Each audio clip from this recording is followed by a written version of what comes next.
আরশকে স্পর্শ করেছিল বলেই 5 আগস্ট একটি চরম এবং পরম পরিবর্তন আমরা পেয়েছি।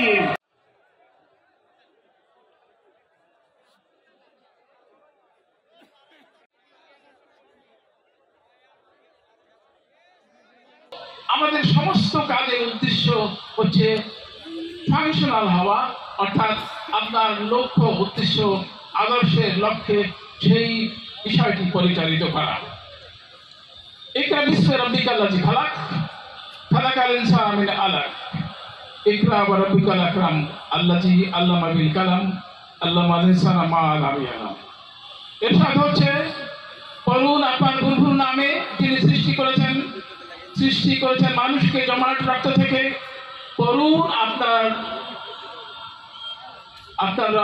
সবচেয়ে বেশি সম্মানিত, যিনি কলমের সাহায্যে শিক্ষা দিয়েছেন মানুষকে, যা সে জানত না। সূরা আলাক। আল কোরআন আল্লাহর কালাম, বিশ্ব মানবের সঠিক পথের দিশা। এই মহান গ্রন্থে আল্লাহ মানুষকে সফলতা ও ব্যর্থতার বিভিন্ন কারণ এবং যথার্থ নির্দেশনা প্রদান করেছেন। কোন পথ গ্রহণ করলে মানুষের জীবন সফল হবে আর কোন পথ গ্রহণ করলে জীবন হবে ব্যর্থ, সে বিষয়ে বিস্তারিত মূলনীতি এই আল কোরআনের আলোচ্য বিষয়। এসব বিষয়গুলো কালকে অতিক্রম করে সব সময়ের জন্য সার্বজনীন, সর্বময়, কল্যাণকামী। সেজন্যই আল কোরআনের পরিচয় কমপ্লিট কোড অফ লাইফ হিসাবে আমরা বলি। জীবনের সমস্ত কিছুর জন্য আমরা আল কোরআনের কাছে ফিরে যাই এবং এই কোরআন রাসূল করিম সাল্লাল্লাহু আলাইহি ওয়াসাল্লামের 23 বছরের কর্মময় জীবনের মাধ্যমে বাস্তবায়িত হয়েছে। আপনারা জানেন, আয়েশা রাদিয়াল্লাহু তাআলা আনহাকে জিজ্ঞাসা করা হয়েছিল যে রাসূলের জীবন সম্পর্কে কিছু বলুন। তখন তিনি বলেছিলেন, তোমরা কি কোরআন পড়ো নাই? আল্লাহর রাসূলের জীবনী হচ্ছে সেই কোরআনের প্রতিচ্ছবি। এবং আজকের পাশ্চাত্য দুনিয়াও স্বীকার করে। একজন স্ট্যানলি লেনপুর বলেন, as regards all standards by which human greatness may be measured, we will ask, is there any man greater than Muhammad? আর আল্লাহ রাসূল তো বলেছেন তাকে উসওয়াতুন হাসানা। কোরআন মজিদ এক অত্যন্ত হৃদয়স্পর্শী দ্বীনি দাওয়াত। মানুষের উপর প্রভাব করা ভয় ও ভালোবাসা তৈরিতে কোরআন মজিদের তুলনা নাই। এই কারণেই তেলাওয়াত ব্যক্তি হৃদয়ে প্রশান্ত করে। আপনারা এখানে যে উপস্থিত হয়েছেন, দীর্ঘ সময় ধরে কোরআনের তেলাওয়াত শুনছেন আর সেই কোরআনের অনুসরণে, কোরআন সংস্কৃতির অনুসরণে কাওয়ালি শুনছেন। এটাই প্রমাণ করে যে আমরা আল্লাহর দ্বীনের উপর থাকতে চাই। আমরা আমাদের জীবনে রাজনীতি, সংস্কৃতি, অর্থনীতি সবকিছুর জন্যই কোরআনের উপর নির্ভর করতে চাই। কিন্তু মানুষ স্বভাবতই নকশের গোলাম। কাম, ক্রোধ, লোভ, মোহ, মাৎসর্য দ্বারা মানুষের জীবন পরিচালিত। একজন মনীষী হবস বলেন, man is by born selfish, poor, brutish, nasty and short. অর্থাৎ মানুষ জন্মগতভাবে স্বার্থপর, সংকীর্ণ, পাশবিক, ছোটলোক। আর আল্লাহ তো বলেন মানুষ হচ্ছে আশরাফুল মাখলুকাত, সৃষ্টির সেরা জীব। আবার এই মানুষই তার আচার আচরণ ও প্রবৃত্তির কারণে হয়ে পড়ে অমানুষ। আল কোরআনে অসংখ্যবার বলা হয়েছে মানুষ কতই না নিকৃষ্ট, কতই না অকৃতজ্ঞ। নিজের জন্য মানুষ যা উত্তম মনে করে তাই সে করে, অথচ আল্লাহর তথা কোরআনকে অনুসরণ করলে সে উত্তম জীবন যাপন করতে পারে, ভারসাম্যপূর্ণ জীবন যাপন করতে পারে। ইসলামকে বলা হয় এ রিলিজিয়ন অফ ফিতরাত, অর্থাৎ সহজ সরল স্বাভাবিক ধর্ম। ইসলামের বিধানটি এরকম নয় বৈরিক সাধনে মুক্তি, সে আমার নয়। বলা হয়েছে কোনো সমস্যা হয় না। ইসলামের জীবন একটি ব্যালেন্স জীবন।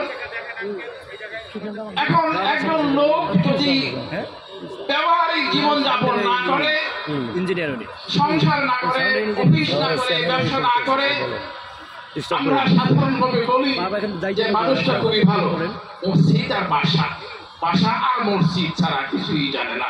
আসলে সে একটা অপদার্থ। ইসলামের দৃষ্টিতে, ফিতরাতের দৃষ্টিতে তিনি সকল মানুষজন আপনাকে সংগ্রামের মধ্য দিয়ে, আপনাকে কষ্টের মধ্য দিয়ে দুর্নীতিময় সমাজের পঙ্কিলতা অতিক্রম করে যদি আপনি জীবন যাপন করতে পারেন, তাহলেই পরে আপনি সফল মানুষ। একটা দুঃখের কথাও আমাদেরকে বলতে হয় যে এদেশের সাধারণ মানুষ ইসলাম চায়, ইসলাম সমাজে প্রতিষ্ঠিত হোক, তা সাধারণ মানুষ চায়, কিন্তু চায় না অসাধারণ মানুষেরা। দুঃখের কথাটি হচ্ছে এই যে এই দেশের লক্ষ লক্ষ আলেম রয়েছে, এই দেশে লক্ষ লক্ষ মসজিদ রয়েছে, এই দেশে লক্ষ লক্ষ মাদ্রাসা রয়েছে, অথচ এই সমাজে ইসলামের অনুরণন, ইসলামের প্রভাব অনুভূত হচ্ছে না। নামাজি অনেকেই নামাজ পড়ে, মসজিদ নামাজিতে ভরে যায়, কিন্তু এই সমাজে ওই নামাজিদের প্রভাব অনুভূত হয় না। তার মানে হচ্ছে ধর্ম মর্মে পৌঁছে না। ধর্ম শুধুমাত্র নামাজ, শুধুমাত্র রোজার আনুষ্ঠানিকতার মধ্যে সীমাবদ্ধ হয়ে পড়ে। এই আলেমদেরকে, এই ইসলাম প্রিয় জনসাধারণকে জাগতে হবে। যদি সমাজে ইসলাম প্রতিষ্ঠিত হয়, তাহলে পরে আপনারা ভালো থাকবেন। ব্যক্তি সুখে থাকতে চায়, মানুষ সুখে থাকতে চায়, কিন্তু তার প্রবৃত্তি তাকে তা থাকতে দেয় না। ইসলাম বলে রব্বানা আতিনা ফিদ দুনিয়া হাসানাতাও ওয়া ফিল আখিরাতি হাসানাতাও ওয়া কিনা আযাবান্নার। হে আল্লাহ, তুমি আমাকে দুনিয়ার কল্যাণ দান করো, আখিরাতের কল্যাণ দান করো। দুনিয়ার ইসলাম অনুসরণ করলে আসলেই যে ভালো থাকা যায়। ইসলাম কি বলে? ইসলাম যেভাবে বলে সেভাবে আপনার কোটিপতি হওয়ার কোনো সম্ভাবনা নেই। ইসলাম যেভাবে বলে সেভাবে আপনার গরিব হওয়ার সম্ভাবনা নাই। আমি একবার ইব্রাহিম সাহেব, ওই যে প্রফেসর হাদিস বেত্তা, ওনার বয়ান শুনেছিলাম। উনি একদিন বয়ান করলেন শুধুমাত্র রোজার উপরে। রোজা ব্যক্তি মানুষের উপর, শরীরের উপর, সমাজের উপর যে কি প্রভাব ফেলে সেটি বর্ণনা করে বোঝালেন যে এই পার্থিব বলয়ের মধ্যে ইসলাম অনুসরণ করলে আমরা পার্থিবভাবে বলবান হতে পারি এবং কাল কিয়ামতেও রক্ষা করতে পারি। মিল্লাত ইসলামিয়া তথা মুসলিম জাতি একটি সংকট সময়কাল অতিক্রম করছে। মরক্কো থেকে ইন্দোনেশিয়া পর্যন্ত প্রসারিত ইসলামী বিশ্ব অশান্তি, অস্থিরতা, অরাজকতা ও অন্তর্দ্বন্দ্বে বিপর্যস্ত। এই বিপর্যয়ের বড় কারণ আল্লাহ রসুলের কথা মতো আল্লাহর কোরআন ও রাসূলের জীবন থেকে আমরা দূরে সরে আছি। এভাবে আপনারা দেখছেন সংক্ষিপ্ত বাংলাদেশ এই দুর্দশাগ্রস্ত কোটি কোটি উম্মাতের মুহাম্মাদীর বর্তমান বাস্তবতায় আমরা এই সেদিন একটি কঠিন সময় অতিক্রম করেছি। আল্লামা ইকবাল বলেন, ইসলাম জিন্দা হতা হ্যায় আর কারবালা কি বাত। আমরা একটি কারবালা অতিক্রম করেছি। আমরা একটি কারবালা অতিক্রম করিনি, আমরা একটি কারবালা অতিক্রম করিনি। সুতরাং ইসলাম জিন্দা হতে হয়। ওই সব যুবকদের, ওই সব তরুণ তাজা মানুষদের রক্তের বিনিময়ে আমরা আজকে এই স্বাধীনতা অর্জন করেছি। সুতরাং এই স্বাধীনতাকে শক্তপোক্ত রাখতে হলে পরে ইসলামী আদর্শে নির্ভর করা ছাড়া কোনো গত্যন্তর নেই।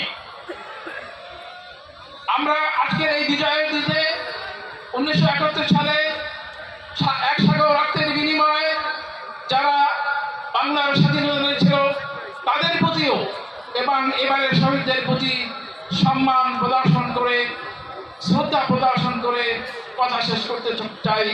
অবশেষে কবি নজরুলের ভাষায় বলি, দিকে দিকে পুনঃ জ্বলিয়ে উঠেছে জাল মশাল, ওরে বেখাবর তুইও উঠ জেগে, তুইও তোর প্রাণভূতির জাল। দিকে দিকে পুনঃ জ্বলিয়ে উঠেছে দিন ইসলামী লাল মশাল, ওরে বেখাবর তুইও তোর প্রাণভূতির জাল। আমার তৌফিকে যাবে।